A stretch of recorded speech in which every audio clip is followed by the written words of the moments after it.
Queridos irmãos, queridas irmãs, então esse vídeo é de número 163, Obsessões e Possessões.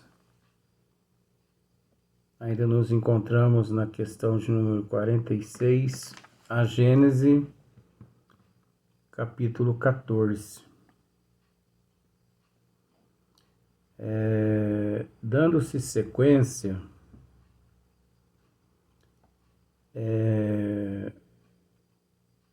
eu vou voltar só umas 2 linhas mais ou menos aqui, para a gente dar sequência no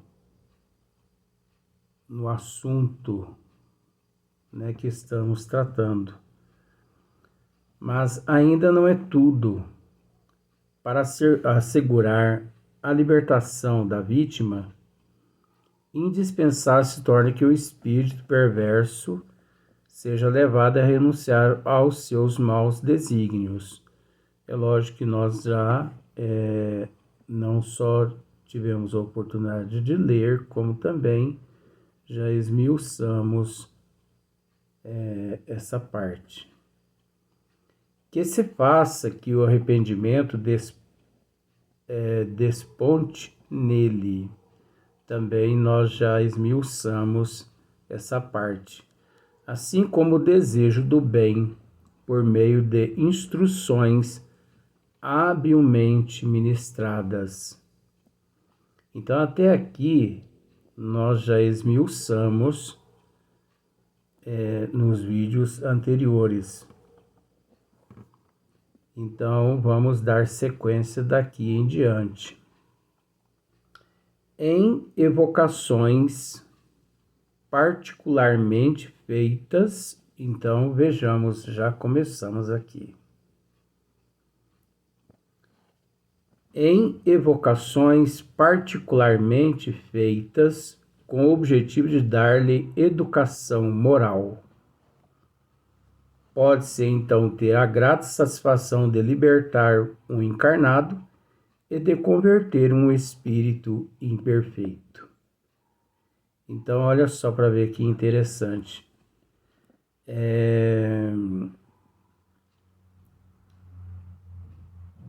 Por meio de instruções habilmente ministradas, em evocações particularmente feitas. Que isso significa? Particularmente feitas. Nós conhecemos muitas casas espíritas onde os trabalhos de desobsessão, infelizmente, são realizados assim, mediante a plateia, né? Então ali a plateia participa, as pessoas sem conhecimento, as pessoas que vão à casa espírita pela primeira vez, então ali elas participam dos trabalhos de desobsessão. Isso mediante a doutrina dos espíritos, mediante os trabalhos espirituais, eu posso dizer que isso também é um crime. É um crime no sentido assim, é bárbaro saber que uns trabalhos assim, trabalhos tão sérios quanto o trabalho de desobsessão tenha plateia, tenha pessoas, como se diz o ditado, trabalhos realizados ao público, né? Trabalho de desobsessão realizado frente ao público, onde todo mundo ali presencia a manifestação dos espíritos. Aí você pode me dizer assim, mas isso não pode, não é questão que não pode. Os trabalhos de desobsessão, eles são comparados a uma sala cirúrgica num hospital. Então imagine só uma plateia assistindo os médicos ali realizando uma cirurgia em um paciente, onde eles necessitam de um silêncio total para eles concentrar, porque qualquer vacilo ali eles podem cometer um erro e pode levar o paciente a óbito. Então, um silêncio total numa sala cirúrgica, num hospital. A mesma coisa ocorre nos trabalhos de desobsessão em uma casa espírita. Agora, imagine só um trabalho de desobsessão tendo ali a presença da plateia de 20, 30, 40, 50 pessoas assistindo os trabalhos. Luiz, mas isso há 100 anos atrás era assim. Nós temos que entender que há 100 anos atrás nós não tínhamos conhecimento da doutrina dos espíritos conforme temos hoje, 2023. Então, quanto mais conhecimento nós adquirimos, muito mais nos é exigido, muito mais nos é cobrado. Mudança de comportamento, mudança de hábito. Se há 100 anos atrás tínhamos o hábito de realizar os trabalhos frente ao público, hoje nós temos conhecimento, adquirimos através da doutrina dos espíritos, conhecimento de que isso é um crime, isso é prejudicial ao êxito dos trabalhos. Ainda mais, olha por você ver, no caso de obsessores. Imagine só, obsessores se manifestando, porque nós já tentamos esclarecer nos vídeos anteriores que existe uma grande diferença entre obsessor, espíritos sofredores, espíritos das trevas e anticristo, dominadores. Então é só você ir lá no livro dos Espíritos, questão número 100, e estudar toda aquela parte que trata a respeito escala espírita.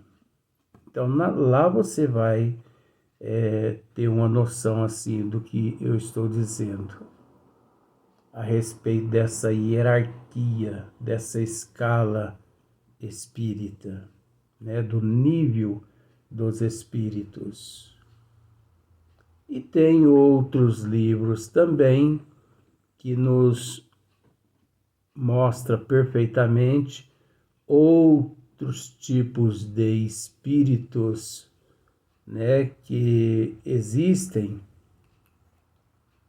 que eles trabalham ali na surdina, tentando de toda forma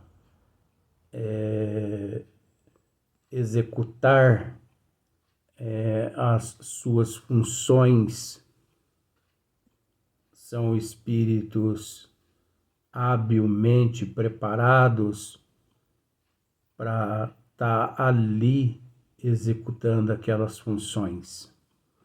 Então, no caso de obsessor, né? Então, nós já explicamos isso em outros vídeos. No caso de obsessor mesmo, deve ser realizado um trabalho à parte com médiums. Eu não vou dizer se 100% disciplinados, porque todos nós nos encontramos aqui na Terra em processo de evolução, mas aqueles médios realmente interessados na responsabilidade e no compromisso. Então, os bons espíritos, eles não trazem às casas espíritas meia boca obsessores terríveis de 3, 4, 5, 10, 15, 20 encarnações atrás, não. Os benfeitores espirituais, eles não cometem esse crime. Porque trazer um espírito obsessor a uma casa espírita meia boca, onde os médios totalmente intoxicados por sexolatria, toxicomania, enfim, intoxicado por Barrabás, pôr em risco, inclusive, a vida de muitos ali na casa, pôr em risco, pôr a perder todo o trabalho realizado pela espiritualidade maior. Porque os obsessores mesmo, né, eles existem não por brincadeira. Eles, a partir do momento que denominado obsessores, eles vão em cima das pessoas mesmo, daqueles que os prejudicaram, e eles só querem vingança. Então, é necessário que a casa espírita tenha a casa espírita séria. Aí você já percebe que, de fato, esses casos de obsessor, eles são tratados em casas espíritas sérias, e através daqueles médios mais sérios, mais disciplinados, menos intoxicados, né? Então, e outra coisa também, é preciso entender que o obsidiado, ele tem que contribuir fazendo a tua parte. Como nós já dissemos nos vídeos anteriores, não é com um trabalho só na casa espírita, uma vez só que se manifesta, que aquele espírito obsessor, ele já desiste do seu obsidiado. Não é assim. Então, o trabalho com um obsessor é muito mais sério do que nós imaginamos. Então, olha só para você ver, em evocações particularmente feitas com o objetivo de dar-lhes educação moral, né? Esclarecendo o nosso irmão a respeito de tudo, né? A respeito de causa, de efeito,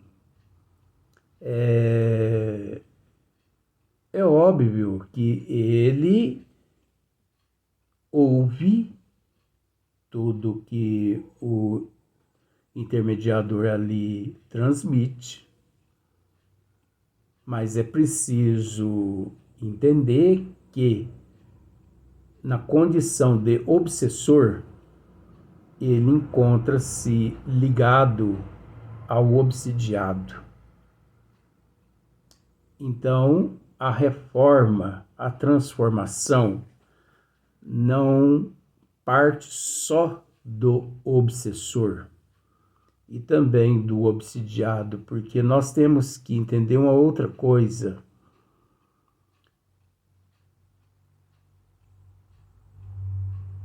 O obsidiado, 99,9%, o obsidiado foi aquele em vidas passadas que prejudicou aquele que naquele momento ali é seu obsessor. Então, é inadmissível, né? É inadmissível tentar, vamos usar esse termo, é inadmissível tentar convencer o espírito dos males. É inadmissível tentar convencer o espírito de que ele precisa raciocinar, ele precisa perdoar, ele precisa aceitar, você entendeu? É inadmissível. É um trabalho em conjunto. É um trabalho em conjunto, porque não adianta nada. Por exemplo, eu digo para o espírito obsessor, mas você foi prejudicado sim em vidas passadas pelo nosso irmão que hoje você obsidia. Mas pense bem, perdoe ele. É para o teu bem, não é só para o bem dele.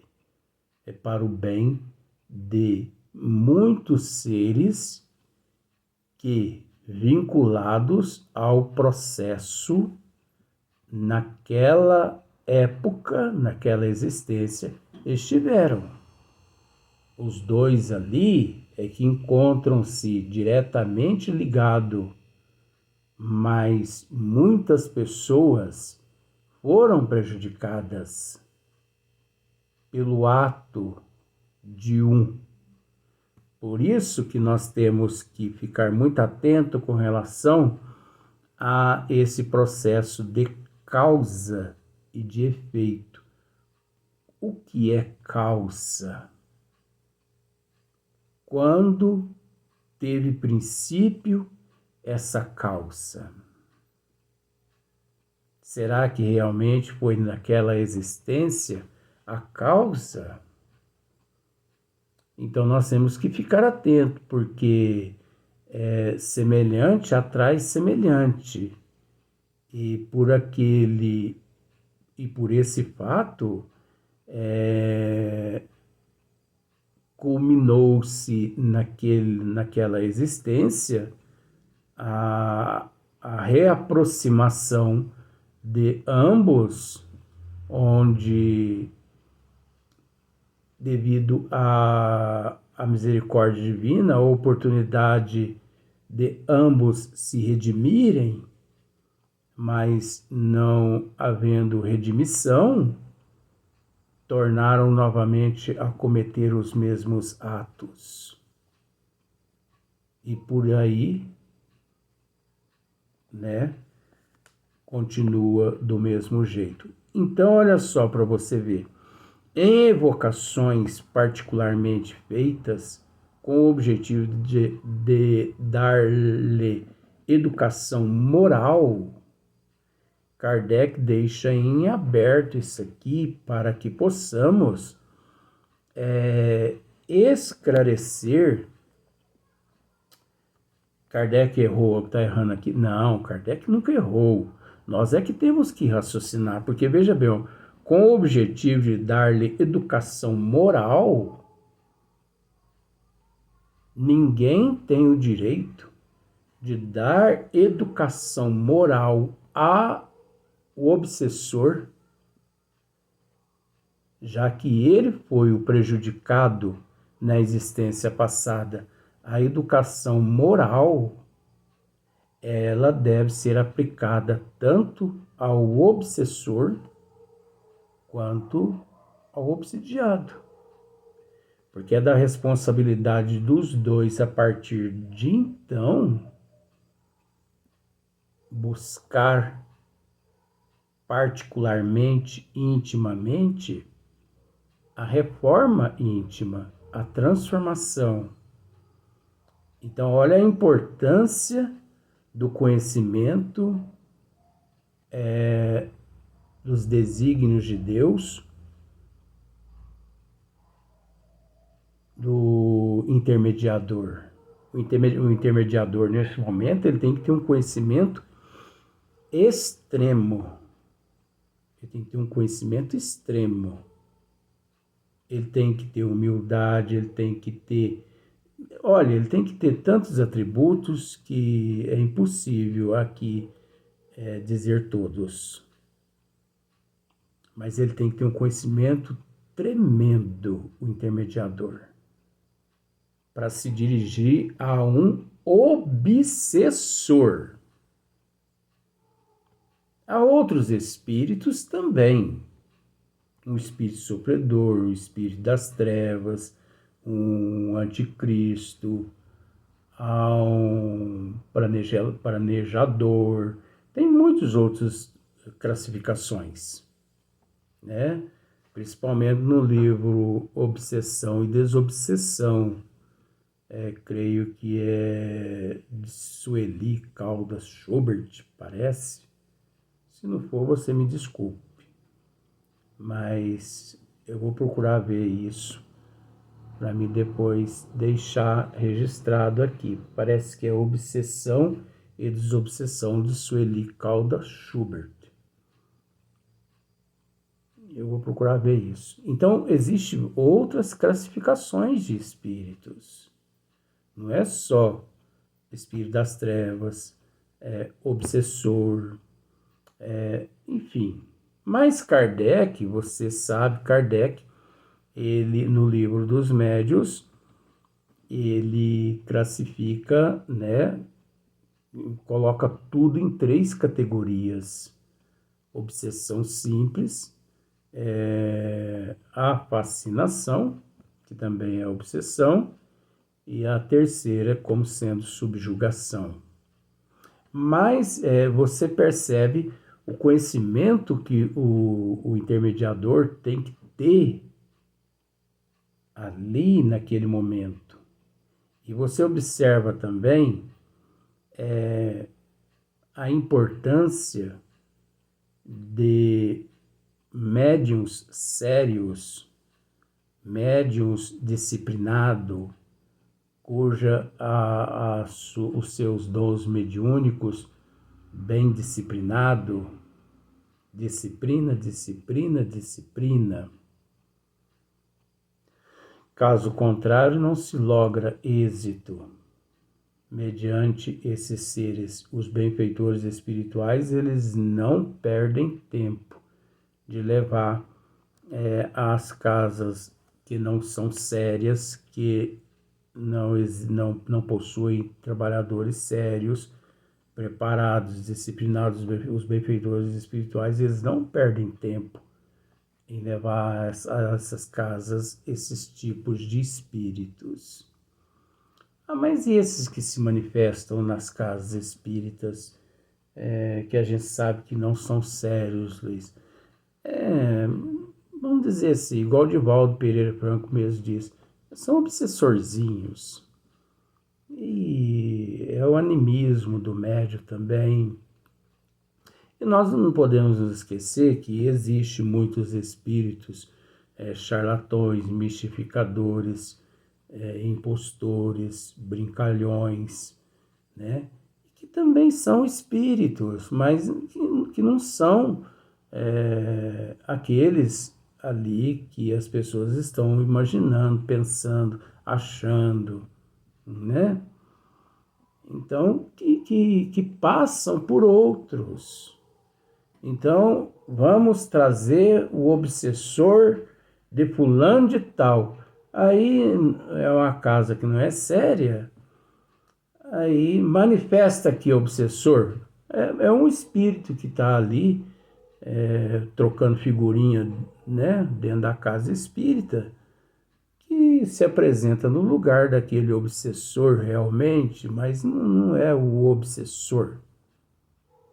Mas existe esse trabalho de educação moral, não é só, como já dissemos, não é só ao obsessor. Não devemos aplicar sermões, né? Esse tratamento de reforma, de transformação, de mudança apenas ao obsessor. Vamos dar sequência no próximo vídeo a esse assunto.